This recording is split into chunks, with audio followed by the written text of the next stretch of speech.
नमस्कार, आप देख रहे हैं इंडिया 9 न्यूज। मैं हूं आपके साथ हेमंत पांडे। इस वक्त हम बस्ती से जो डुमरियागंज होते हुए इटवा सिद्धार्थनगर होते हुए ये नेपाल को जाती है। एक तरह से आप कह सकते हैं कि ये दूसरे देश को जोड़ने वाला रास्ता है।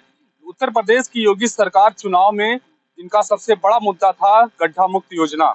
गड्ढा मुक्त योजना का एजेंडा लेकर योगी सरकार सत्ता में आई और लोगों ने योगी सरकार का समर्थन भी किया कि जो योगी सरकार आएगी तो उनको गड्ढा मुक्त होगा। आपको बता दें इस समय वाल्टरगंज और के बगल में एक औसापुर चौराहा पड़ता है, वहां पे मैं मौजूद हूँ। यहाँ पे दिन भर में लगभग हजारों गाड़ियां, चाहे फोर व्हीलर हो चाहे टू व्हीलर हो, और सबसे बड़ी चीज है ई रिक्शा, जो इस समय बैटरी वाला ई रिक्शा चल रहा है वो आती है। यहाँ पे एक स्कूल भी है जहाँ पे कम से कम हजारों बच्चे पढ़ने जाते हैं, लोग डेली अपने भविष्य को संवारने जाते हैं। लेकिन अब इस रोड की हकीकत दिखा रहे हैं, जो ये वही रोड है जो दूसरे देश को जोड़ता है। यानी भारत से नेपाल ये देश जाता है और यहाँ से लोग वहाँ जाते हैं और डेली मतलब यहाँ से बसें हैं, ट्रक है और टू व्हीलर है, फोर व्हीलर है, स्कूली बस है, वैन है और जो टैक्सी गाड़ी है यहाँ से चलती है, उनकी रोजी रोटी मिलती है। अब आपको ये दिखा रहे हैं, ये देखिए ये हाईवे है, जिस तरीके से इसकी हालत है, लगभग 2 फीट ये रोड है जो अंदर दब गई है। इसी रास्ते से जब कोई गाड़ी वाले जाते हैं तो कभी उनका गाड़ी में दिक्कत हो जाए, कभी साकर टूट जा रहा है, कभी बलेसर टूट जा रहा है। और दूसरा ये आपको दिखा रहे हैं, ये देखिए ये लगभग इतना बड़ा जो गड्ढा है यहाँ पर, ये कहीं ना कहीं जो यहाँ के जिम्मेदार हैं, जो पीडब्ल्यूडी विभाग के अधिकारी हैं या जो यहाँ के जनप्रतिनिधि नेता हैं, उनकी आंख वहां तक नहीं पहुंच रही है, उनकी जो कान के नीचे कोई जू नहीं रो रहा है। आखिर जो जनता के सेवक हैं वो इतनी चुप्पी क्यों साधे हैं। ये देख सकते हैं किस तरीके से इतने बड़े बड़े जो गड्ढे हुए हैं। अभी तो फिलहाल इसमें पानी नहीं है, लेकिन पानी जब यहाँ पे नहीं रहता, भर जाता है, तो पता नहीं चलता है कि रोड में कितना गहरा गड्ढा है और यहाँ पर वाहन आता है और तुरंत गाड़ी पलट जाती है। अभी यहाँ एक राहगीर ने बताया है कि लगभग 4 पहिया वाहन, कम से कम 3-4 जो गाड़ियां हैं वो क्षतिग्रस्त हो गई हैं। जब पानी भर जाता है तो लोगों को एहसास नहीं होता है कितनी अंदर नीचे पानी भरी हुई है। और ई रिक्शा की बात की जाए तो आप देखिए किस तरीके से ई रिक्शा है, उस पर सवारी बैठा है और कितने आराम से निकाल रहे हैं। यहाँ कुछ राहगीर, हम इनसे बातचीत करते हैं किस तरीके से मतलब यहाँ पर ये रोड है खराब है, आने जाने में क्या किस तरीके से समस्या हो रही है। ये जब से बारिश चालू हुई तब से महीनों की समस्या है ये। बाकी आप पीछे गाड़ियां देखे किस तरह से निकल रही हैं। 3 स्कूल है यहाँ पे, लिटिल फ्लावर स्कूल है, वो मर्कज़ सूर्या विद्या विहार है और जो है एक डिग्री कॉलेज भी है। सारी गाड़ियां ऐसे ही आती जाती हैं। बारिश के मौसम में पानी का लेवल हो जाता है तो पता नहीं चलता गड्ढा है क्या नहीं है। अननोन आदमी तुरंत इसमें जाता है, गिर जाता है। बाइक हो या ऑटो, अभी रिक्शा आ रही है, देखिए कैसे निकल रही हो, किस तरीके से। मतलब यहाँ पे कोई ध्यान नहीं है। यहाँ पे जो लोग आते हैं, सारे नेता मंत्री भी आते हैं इधर से, ऐसा नहीं है। अभी जल्द ही आए थे, लेकिन आते हैं और जाते हैं, कोई सुनवाई नहीं है। औसापुर चौराहे से लेके पूरा भिटिया तक ये रास्ता क्षतिग्रस्त है, लेकिन कोई इस पे ध्यान नहीं दे रहा है। बारिश होने के बाद मतलब समस्या का कोई समाधान है नहीं है। हम लोग आते हैं खुद इतनी पानी में, पता नहीं चलता किधर से बाइक निकाल रहे हैं। बाकी तो तमाम गाड़ियां आ जा रही हैं, आप खुद एक बार देख लीजिए, दिखा दीजिए किस तरीके से पास हो रही हैं। आप ई रिक्शा चलाते हैं, कितनी कठिनाइयों का सामना करना पड़ा इस समय। रास्ता बहुत खराब है। अभी इधर से गए हैं, पढ़ते पढ़ते बचे हुए हैं, उधर से भी आ रहे थे, फिर भी दिक्कत हुई। सब सवारी को उतार दिए हैं तो उसके आगे गए हैं। तो सवारी उतार के फिर गड्ढा क्रॉस करके फिर सवारी बैठाते हैं। जी, ऐसा भी हुआ है कि मतलब जो ई रिक्शा है, ये बताया जा रहा है कि ई रिक्शा यहाँ पलट गए हैं, पानी का अंदाजा नहीं था कितना गड्ढा है। जी सर, अभी जल्दी कुछ दिन पहले, 2-3 दिन पहले, ई रिक्शा सवारी लेके पलट गया था वहीं पे सर। सवारी के अंदर भी डर दहशत होगा। जी जी, इसलिए सर कोई बैठता भी नहीं है। आपको बताते हैं ये ई रिक्शा चालक है, यहाँ के जो राहगीर हैं, जिम्मेदार हैं।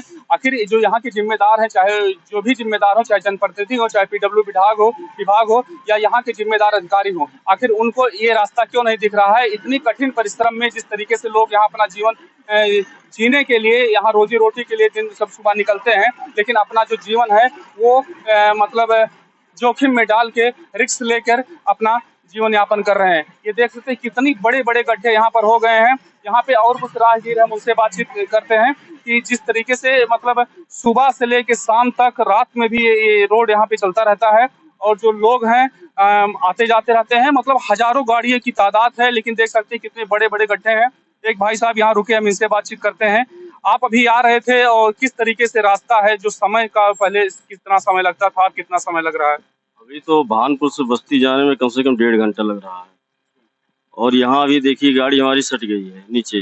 इतना गड्ढा है, बहुत ज्यादा गड्ढा। यहाँ सिर्फ नहीं, यहाँ से लेके भानपुर से लेके बस्ती तक पूरा है, बहुत ज्यादा गड्ढा है और बहुत समस्या हो रहा है। कभी कभी हम सबको रुधौली होके बस्ती जाना पड़ता है। आप क्या मांग करेंगे यहाँ के जनप्रतिनिधियों से? जनप्रतिनिधियों से ये मांग करेंगे कि जल्द से जल्द इसका सुधार हो।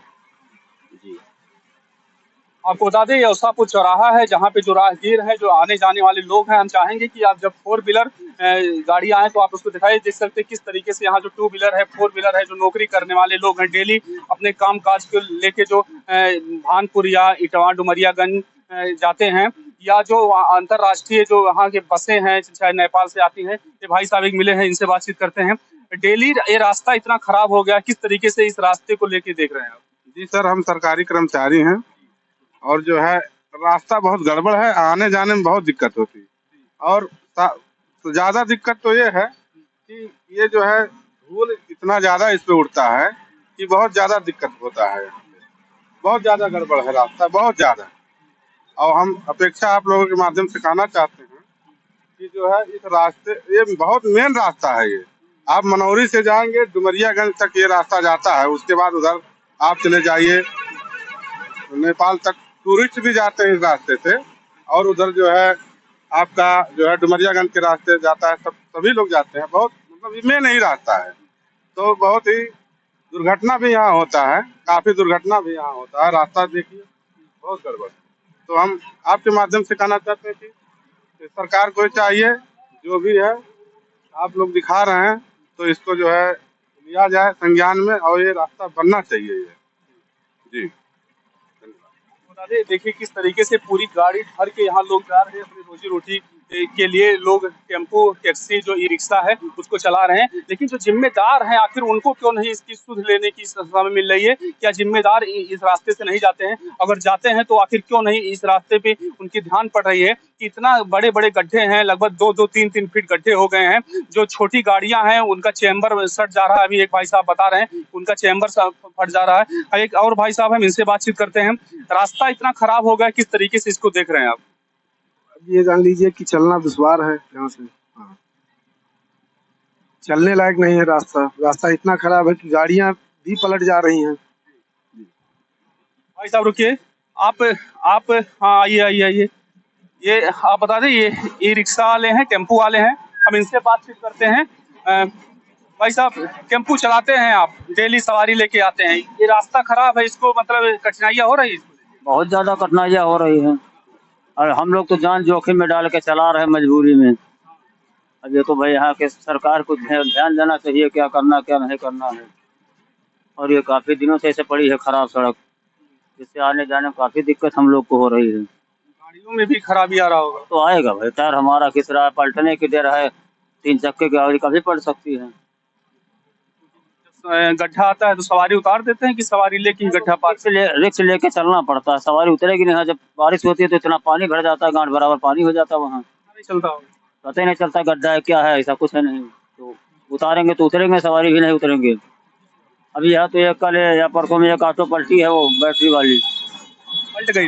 हाँ, चोट भी लगी होगी? नहीं, चोट तो नहीं लगी किसी को, क्योंकि उसमें सवारी थे नहीं, इसलिए ऐसा कुछ हुआ नहीं। आपको बता दें, ये बस्ती से और डुमरियागंज इटवा होते हुए नेपाल वाला जो रास्ता है, ये वही रास्ता है जहाँ पे लोग अपनी जान को जोखिम डालकर यहाँ गाड़ी चला रहे हैं और लोगों की सेवाएं दे रहे हैं। जिसको इधर जाना है, जिसके पास अपना निजी साधन नहीं है, उनको सवारी का जिसको सफर करना है, वो अपनी जिंदगी जोखिम में डालकर, अपना लाइफ में रिस्क लेकर इस रास्ते से गुजर रहे हैं। हालांकि जो यहाँ के अधिकारी हैं, जो जिम्मेदार हैं, जो PWD विभाग के अधिकारी हैं, अभी तक इनका कोई इस पे ध्यान नहीं गया है। देखना ये है इस खबर से कितना असर होता है और अपनी उनकी नींद खुलती है और आखिर जिम्मेदार जागते हैं और यहाँ के जो रास्ते हैं उस पर कुछ वैकल्पिक व्यवस्था करते हैं कि नहीं। इंडिया 9 न्यूज के लिए हेमंत पांडे।